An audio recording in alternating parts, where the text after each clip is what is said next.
And time now for Media Watch, and I'm joined here in the studio by James Creedon. Hello, James. Hi, Annette.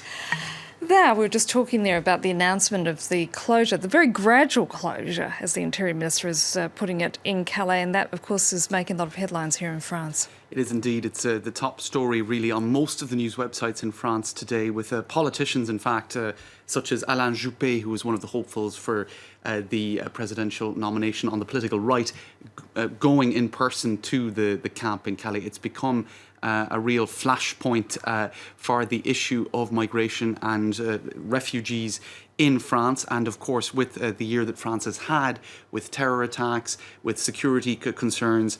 Unfortunately, there is often a conflation of these two questions, security issues and refugees, with I suppose increasing fear of the outsider, of outside threats, which means that I suppose public sympathy for refugees is certainly on the decline. We'll get back to that in a while, but Aylan Kurdi travelling to Calais today. You also have the mayor of Calais saying, hold on a minute, I was told that this camp was going to be dismantled in one foul swoop, and now Bernard Cazeneuve is saying it's going to be piecemeal, bit by bit by bit. They've already shut down a section of the camp in previous months, and it appears that it will be a gradual process despite what the mayor might want. Associations such as Médecins Sans Frontières or Doctors Without Borders saying there is no point bulldozing the camp unless solutions are found. They've already tried in the past to redistribute the migrants to different points in and around the French countryside. Often they're isolated in these places. They don't necessarily speak the French language, and there aren't necessarily the facilities to learn it wherever they end up. And a lot of the time they end up right back in Calais because a lot of them want to cross the channel. They don't want to stay in France. That's the issue. That's right. And Britain has been very hesitant to accept. They've been quicker to donate money to increase the security. In any case, what confuses all of these issues is sometimes the declarations by politicians. Today, Nadine Morano, who is a right-leaning politician, often known for incendiary remarks, today, almost in one breath, she mentioned the burkini, she mentioned Islamic terrorism and Calais. And here is the problem, because all of these issues then become confounded, conflated, confused. And it becomes a perfect storm. It does become a perfect storm, and public sympathy goes down, and politicians then have to be seen to be doing something, and closing camps is a nice PR gesture. I'm not saying that that's the only reason why this is happening, but it's political season here in France. An election is coming up. And what she actually said is Islamists are using the weakness of our laws in order to invade us, and you can see that by what is happening in Calais.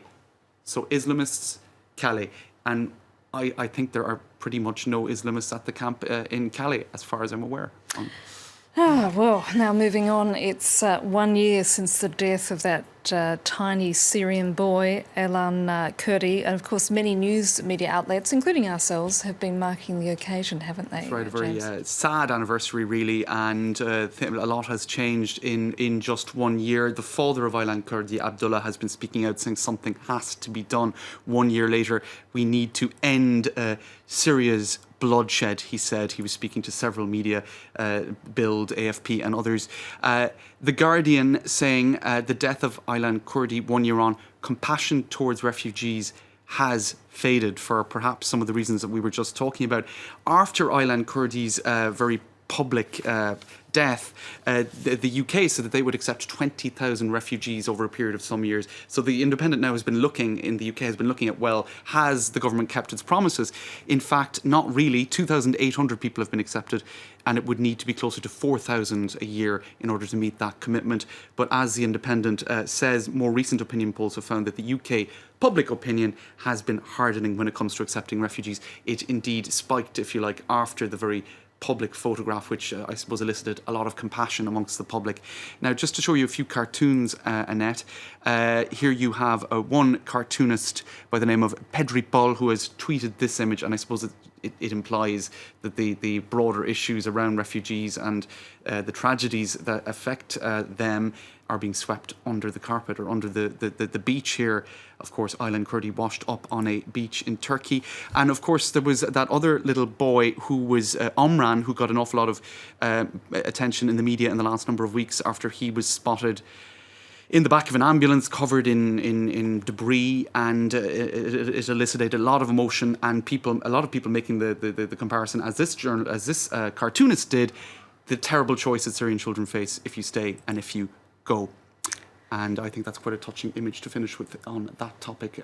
Indeed. They've become almost myths, these two boys. They certainly have. And finally, a campaign in Italy to promote high birth rates has been somewhat mocked online. It absolutely has. Quartz.com with this headline: Italy begs women to have more babies for the sake of the nation because births are on decline, and totally embarrasses the nation. Now, it was a campaign, #fertility day, if you like, but it was seen to be, a little bit shallow in terms of people might be having more children if the economy was supporting the notion of Well, I it think it's also more. structural requirements such as providing childcare. Right, and I suppose if you have a lot of young Italians who end up living with their parents Who are unemployed or don't have exactly, jobs. so the conditions probably aren't there for them to found families in that way. In any case, ads were put up around the country with the #fertility day, and now they've been mocked mercilessly. This is, of course, Prince George, and what this particular ad says is, as if you had the money to afford children, #poverty day. In place of fertility day. I suppose not everyone has a royal bank account in Italy. And this one here says, don't end up as a scary cat lady or something along those lines. In other words, kind of scaring people into having children. And finally, this one here saying, oh, damn, it looks like I forgot to have children. Anyway, I think Italians are having a bit of fun with it. In other words, get with the programme, government. I was going to say, and it's a subject for the 51%, I think, to take a look at. Thank you, James. That's James with Media Watch.